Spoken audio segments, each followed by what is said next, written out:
Kasunod ito sa kanselasyon ng Maisog Rally sa Tacloban na nakatagdasan noong May 25, 2024. Kung mapapansin daw, hindi ito ang unang pagkakataon na pinilit na hinaharangan ang pagkakataon ng Maisog Rally sa isang lugar. Una, nagtagumpay sa Bulacan. Subalit, sinabi ni dating Pangulong Duterte na sinubukan rin ng mga ito na harangin ang mga rally sa Davao City, Cebu City, Tagum City at Dumaguete City. Sinabi ni dating Pangulong Duterte, ang mga inosenteng government workers ay pinapasuspende o pinapatanggal sa pwesto bilang collateral damage sa mga rally. Halimbawa daw, partner, etong si Davao del Norte Governor Edwin Jubahid. Hubahid ba o Jubahid? Jubahid. Jubahid. At Cebu City Mayor Michael Rama. Sinuspindi ba? Suspended. Suspended. Partner. Yes. Oh. Anong dahilan kung bakit siya suspended? May issue talaga kasi, partner. May issue. May kaso kasi. O si Governor Jubahid din, ganun din ba? Oo, may issue din. O sa kabilang banda, sinabi naman ng Transparency, Accountability, Peace and Security Coalition na silang organizer nitong rally ng Maisog na ang bagyong Aghon ang dahilan kung bakit kinansela ang rally. Marami ding mga di ba? Marami ding mga flights ang kinansel. Dahil nga nasa signal number 1 ata ang Samar, partner. Eastern Northern. Yes, partner. Signal number 1 nung Sabado dito nga sa Metro Manila, lakas ng ulan, partner, buong araw So, pero ang tanong natin, partner, bakit pinapalabas? Ipinapalabas na parang si PBBM ang dahilan kung bakit hindi natuloy yung rally sa Tacloban. Ako, parang ano lang yan, partner. Kung mawala ng tubig si PBBM. Oo. Kung may bagyo si PBBM ang may kasalanan. Tapos, partner, yung Remedios Trinidad Romualdez Plaza, para hindi matuloy daw ang kanilang rally doon, pinagparka ng mga heavy equipment, mga sasakyan. Naging freedom parking yung lugar. So yun. Ang sa atin lang, partner, ito. Ang analysis ko lang dito, partner, ha? May mga pagkakataon naman, di ba, na nung nag-start sila ng mga prayer rally, di naman sila pinapahinto. Dito nga sa Metro Manila, di ba? Ang tagal 1 week, 6 days, no? 6 days dito sa Liwasan, Bonifacio. Wala naman tayo nadinig na sila ay pinigilan. Di ba? Ang nakikita ko kasi dito, partner, pero umulan, buti na lang hindi sinisi si PBBM. Hindi sinisi pa rin, partner, kasi may open letter siya Hindi yung nag-rally sila rito sa Manila. Umulan ba nun? Umulan, kaya nga hindi natuloy. Liwasan, summer yun Umulan ba? Umulan, biglang umulan yung paakyat na sana si BP. Oo. Pero, partner, kasi may open letter si dating Pangulo. Si dating Pangulong Duterte sa Tacloban. Na parang ang sinasabi niya na, yun na nga, sinisisi pa rin, partner. Teka lang, tingnan natin dito. Kasi nakita ko, nabasa niyo ba ito, mga kayubi? Yung open letter, sa mga taga-Tacloban kasi hindi nga sila natuloy doon. Ayan. So, ito naman, partner, totoo naman itong letter na hawak natin. So, parang ang lumalabas dito, ang naging cause, partner, hindi naman yung ulan agad yung sinisisi. Ito sabi, in an open letter to residents of Tacloban, the bailiwick of Marcos Allied Romualdez clan. Siyempre, taga saan ba si Si Speaker. Taga Tacloban. Tacloban, di ba? Duterte said the cancellation of the Maisog Rally highlighted the administration's policy of stifling peaceful dissent. Di ba? Tapos, this is for all those whose flights have been canceled, travel to the city has been restricted. Kumbaga, parang sinasabi nila na yung pag-cancel ng mga flights sa Tacloban, kagagawan din para hindi matuloy yung kanilang activities sa pagrarally. Ayan, partner. And normal activities have been disrupted by unscheduled power interruptions and obstructions in the use of Remedios Trinidad Romualdez Plaza, Duterte said. So, diba, travel to the city has been restricted. So, anong ibig sabihin nito, partner? Pinapalabas ba nila? Na kagagawan Kagagawan? ni PBBM. Oo. And of course, ni Speaker. Kasi bailiwick nga daw eh. Diba? Sabi niya pa, he said this was not the first time. Kailan ba yung ano to? Diba? Yung rally sana May 25. Oo. That Saturday. May sabi, canceled flights on Saturday, May 25, 2024 due to aghon. Kasama rito ang asa na yon? May schedule rito, partner, ang Tacloban. Ang PAL Express ata. Ito, Manila, Tacloban, Manila. Kanselado. Oo. So, ganun, partner. With this partner, di ba, parang lumalabas dito na sinadya. Sinadya na hindi matuloy yung rally kasi nagpasabi na nga daw sila. Parang nagpasabi na sila sa local government na magsasagawa sila ng prayer rally doon.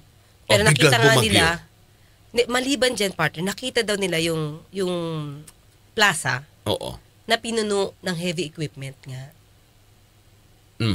O di, siyempre, ang dating doon, mag-rally kami, bumagyo man o hindi bumagyo, tinambakan nyo na ng heavy equipment. So, hindi na kami makakapag-rally dyan. Na ang dating, sinadya, partner. Okay? Tapos, lumalabas pa dito, yung parang yung travel, restricted without explaining, partner. Kasi, may nakita tayong balita. Ito, meron dito lumabas na, di ko alam kung tweet ba to, or sa Facebook to. Walang flight sa Tacloban this week, dahil ba sa Maisog Rally? Ganon. So, parang nako-correlate. Pero, partner, as early as April, yung CAAP, nagkaroon na ng public advisory. Oo. Okay? Sabi nila dito, yung Tacloban Airport's temporary hours of operations will be at 6 a.m. to 6 p.m. effective May 2 to 2024 to August 2, 2024 per approved notice to airmen issued by the Civil Aviation Authority of the Philippines on April 24. April 24 pa eh. 2024 to give ample time of runway works on asphalt overlay at Daniel Z. Romualdez Airport, Tacloban City. In other words, partner, kung nagkaroon naman ng cancel flights, yung ibang oras ng biyahe, it's because may gagawing trabaho. So, hindi pwedeng i-correlate nila dito na nagkaroon ng restriction sa flight para hindi matuloy yung Maisog Rally. Ganon kasi lumalabas sa open letter, partner. Pero bakit, diba, partner din? Siguro nagtataka lang din yung ibang kampo, yung kabilang kampo. Bakit tuloy-tuloy na to? Yung yung pagkansela, nauudlod yung kanilang rally. Na yung partner, yung rason ay hindi na nagagaling dito sa mismong grupo na magsasagawa ng rally, kung hindi nanggagaling ito sa from the outside. Let's say yung sa KAA. No, actually gaya nung kanilang allegation na nilagyan ng mga equipment yung mismong venue ng rally in Bulacan, di ba, partner? Ganun din. Oo, ganun din. So siguro nagtataka lang din. At hindi din po pwede nating sabihin, o pigilan yung ganong klaseng mga aligasyon na meron sila, na meron sila. Dahil, ito lang sa akin, partner. Ang napapansin ko kasi, okay, kung magpe-prayer rally ang grupo ni Pangulong Duterte, tingin ko sana, partner, umpisahan nila sa lugar na friendly sa kanila. Umpisahan mo na doon, Umpisahan mo doon. Kasi ito, kung i-analyze mo, bakit sila dumadayo doon sa mga lugar na maaaring hindi magugustuhan yung sasabihin nila? Although sabihin natin, may freedom of expression and freedom of speech. Ito binabanggit nga ni dating Pangulong Duterte sa kanyang open letter dito. So, ang sa akin lang, partner, bakit para marami na kayo ma-cover. Unahin nyo na doon, di ba? Sa mga lugar na sasabihin natin na hindi kayo mahihirapan. Diba? Hindi kayo magkakaroon ng conflict. Bakit? Kasi, pag may mga lugar kayo na hindi kayo masyado mahirapan ng conflict, matutuloy-tuloy yan. Matutuloy-tuloy yung sasabihin nyo. Diba? Ang makikita mo sa pag-a-analyze, partner, bakit kayo pumupunta doon sa mga lugar na hindi nyo Baluarte? Baluarte. No. Para ba, pagka nagkaroon ng ganitong sitwasyon, isang click lang, ibig sabihin agad, kinikitil ang inyong freedom of expression or freedom of speech? No. Sabi ni Imelda Diba? Galang, may pattern kasi, laging nilalagyan ng track. Pero partner, di ba, doon, yung iba, ginawa nila sa Davao del Norte. Baluarte to ni dating Pangulo. Saan pa ba? Sa Cebu o sa Tagum. Dumaguete. Okay sila. Kaya nga, natuloy nga. Kaya nga. Pero, ang alegasyon nila rito, partner, yung mga lugar na kung saan natuloy ang kanilang mga rally, nasuspindi naman. Kaya nga, ito lang sa akin Ang, mga opisyal. Ito lang yung sa akin. Hindi ko alam kung strategy to, partner. Pwedeng strategy na pupunta kami sa lugar na pwedeng baluarte nila PBBM. Diba? Pwedeng ganun, ha? Kahit sabihin natin hindi inuutos ng PBBM, pero siguro ibang local, baka ayaw ng ganung gulo, di natin masasabi. So, ang sa akin din, tama, may pattern din kasi doon sila pumupunta agad. Doon sila nasasabi natin, hindi nila baluarte. Pero partner, tignan mo naman, yung Liwasang Bonifacio, sinabi nga natin, wala naman sila naging problema. Diba? Bakit hindi kaya muna sila pumunta sa lugar na kaya nila isagawa? Yung prayer rally, para walang issue, tuloy-tuloy. Di ba, partner? Tapos, sa kanila, naubos na, halimbawa, naubos na yung, na-cover na nila lahat yung mga friendly areas, partner. Okay. Yung friendly areas para sa kanila. Okay na. Saka kayo pumunta doon sa mga lugar na ganito at pinigilan kayo, wala na masasabi talaga. Talagang pinipigilan kayo. Kasi ngayon, parang ang pattern, mga kayubi, pumunta sila doon sa mga hindi friendly na area sa kanila. 'Di ba? Tapos konting issue, katulad nito, buti na lang. Hindi talagang bagyo ang naging dahilan kung ba't hindi natuloy, partner. Parang konting issue ang mangyayari, may truck dito, may ganyan, na pinipigilan na sila magsalita. Okay. Siguro tingin ko ganito. Yung bang area prior to that, imbestigahan din nila, partner. Siyempre, ayaw din naman natin nakakartel. Ang freedom of the expression, pangit naman yun. Hindi natin, tututulan din natin yung partner.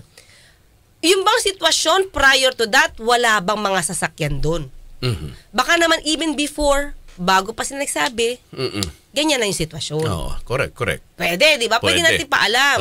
So, dapat pinicturan nila. Muna. Before and after. Before and after. So, yung mismong lugar. Area. Kasi bago pa naman nila isasagawa, gawin yung rally, partner, may ocular yan At di ba sa area? Before, makita mo na kung okay, di ba? Yung lugar na sa tingin nila na kasya lahat at pwedeng puntahan ng karamihan. Kasi ang nangyayari yata sa kanila, partner, para ilang araw lang, wala pa yatang 1 week magrarally po kami dyan. Parang syempre, parang respeto naman doon sa local. Hahanda muna namin lugar for you. Kasi kung may mga tambak-tambak nga dyan, kung meron man So, ang sa akin, di ba, parang ang nangyayari, doon sila pumupunta ngayon doon sa mga hindi friendly areas, partner. Para pagka medyo nagkaroon ng problema, masasabi, kasalanan ng PBBM dahil hinihigpitan kami or ayaw kami pagsalitain. Ganun kasi yung nagiging dating. Di ba? Kasi, partner, sabi ko nga, Liwasang Bonifacio, Cebu, Tagum, Davao, wala naman kayo naging problema Hindi kayo pinigilan kasi kung talagang pipigilan kayo sa lahat ng areas niyan, partner. Diba? Ito siguro nagkataon. Ayan yung sitwasyon. Baka naman nakita ko kasi yung lugar, partner. Ang dami talagang sasakyan. Truck. Heavy equipment, may sasakyan. Naging para siyang parking. So, ang tanong Pero natin, prior to that ba? Nandun na yung na mga siya? itong mga truck na sinasabi. Or pagkasabi nyo lang na magrarally, saka lang nagdatingan yung mga heavy equipment na yan. Kasi sabi ni Imelda Galang, may pattern daw. Kami ho rito binabasa namin pareho. Yes. Yung mga kayo man ho ay pro or hindi kayo sumasang-ayon dito sa rally, babasahin namin lahat ng inyong mga reaction. Oo nga, partner. Hindi kaya nga, di ba? Kung may pattern man, so tingin ko, strategy ba talaga nila na pumunta doon sa mga areas na hindi friendly sa kanila? Para pag nahirapan sila, issue? Samantalang baka pwedeng unahin nga yung mga areas na pwede ba sila magsalita na hindi magkakaroon ng problema? Kahit siguro pumunta ulit sila sa Liwasang Bonifacio, partner eh. Mm-mm. Hindi magkakaroon ng problema dyan eh. Oo. Oh, di ba? Alam ko, yung pagsasagawa ng rally, una, partner, syempre pupunta ka doon sa Sa lokal. lokal. Okay. Tapos saan ba pwede? Yes. Oo. Tapos pag sinabi sa'yo, dito pwede, mag-o-ocular ka. Oo. Tapos Saka- kung sa tingin mo na medyo mahirap yung puntahan ng tao, medyo masikip, maliit yung lugar, pwede ka mag-request. Oo. Kung pagbibigyan ka ng local, kung yun ay pinapayagan din na gumawa ng mga assembly doon o Yes. rally. Sa partner, hindi lang yung venue pinag-uusapan dito. Oo. Security. Security din. Diba? Hindi niya pwede Oo. sabihin, magrarally kami dito, Freedom Park naman yan. Paano yung security? Oo. Will you provide? Oo. Diba, issue din yan, partner. Siyempre, Correct, kung may correct. nangyaring kaguluhan Oo. sa sarili mong lungsod Mm-mm. o bayan, issue din yun. Oo. Kaya dapat siguro, pag magrarally kayo, wag naman yung agad-agad pasabi. Katulad dito, partner.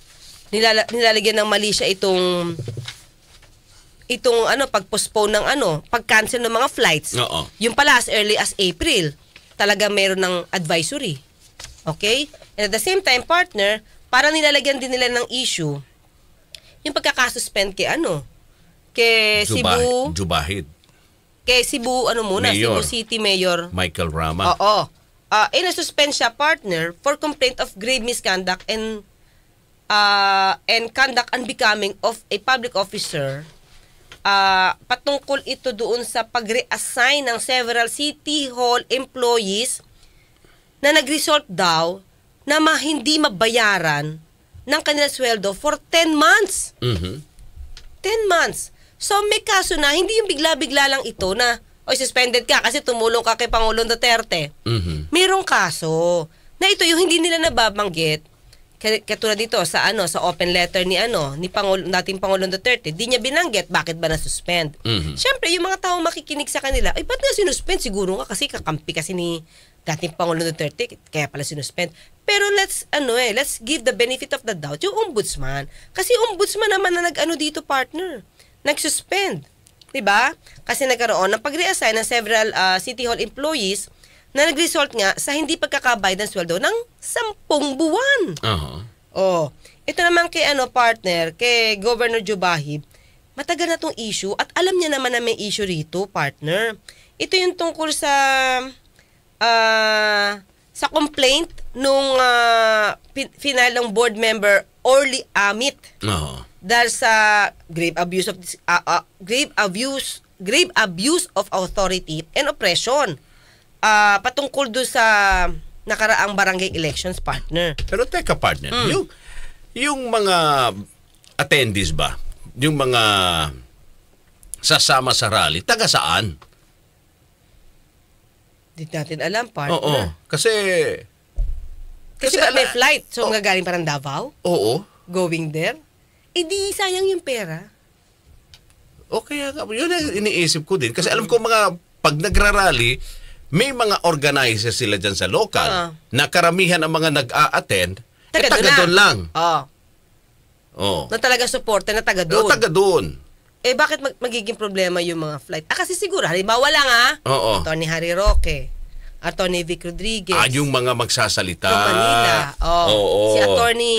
Tama, oo. Glenn Chong. Maging balewala din. Pero tingin ko, alam naman nila yung advisory dito na talagang ibang mga flights makakancel. Kasi nga may advisory Oo. Diba? So, yun lang. Ang tanong nga dito, Kung ganun yung iniisip din, ba't hindi sila nag-private, private jet or chopper? May bagyo Di apektado yung flight. Yun. Apektado yung flight. Kaya nga, kasi diba? kung duda, kasi tingin nila na ito ay may talaga. Kay PBBM. Di tayo. Ang dami naman parang Hindi gusto. tayo maharangan. Oo. Kahit na sibat. Bumagyo man, umulan. Umaraw. Umulat, umaraw. Diba? Oo. Yun na nga, partner. Kung naging dahilan talaga nito ay bagyo. Diba? Bagyo, partner, Namin naman sa news ng SMNI. Bakit kailangan mag-open letter pa si Pangulong Duterte na parang ang dating, ang nagpigil si PBBM at saka si Speaker? Kasi yun yung pinapamukhaan nila sa mga tao, partner. Dahil ito ay baluarte ni Speaker, Oo. hindi kami napayagan kasi nilagyan lahat ng truck ng heavy equipment yung park. Oo. When in fact, di talaga makakapunta si Pangulong Duterte kasi bumabagyo. Oo. Eh bakit may open letter pa? So anong purpose, di ba? Kung talagang bagyo, di reset nyo. Oo. Pwede naman. Di ba? Tama. Without anything, wala ng klaseng intriga. Kasi Oo. hindi natuloy. Sorry po, hindi po tayo natuloy kasi yung merong advisory, mahirapan po yung mga flights. Mm-mm. Kasi canceled. Tapos may bagyo, so reset na po natin. And that's it. So bakit kailangan may maka-intriga ng ganito through an open letter? Pero eto ang tanong ko ng partner. Ano ba yung adhikain nitong ginagawang prayer rally? BBM resign. Yun ang kanilang... Yes, di ba may movement pa nga? May movement ngayon na BBM resign. Oo. O hindi naman kasi binabanggit nga rito, kontra Chacha to. Pero yung placard nila, partner, lagi may PBBM resign. Oo. Yun naman yung kanilang motibo. O pinaka-motibo dyan, partner. Oo. PBBM resign. Well, anyway,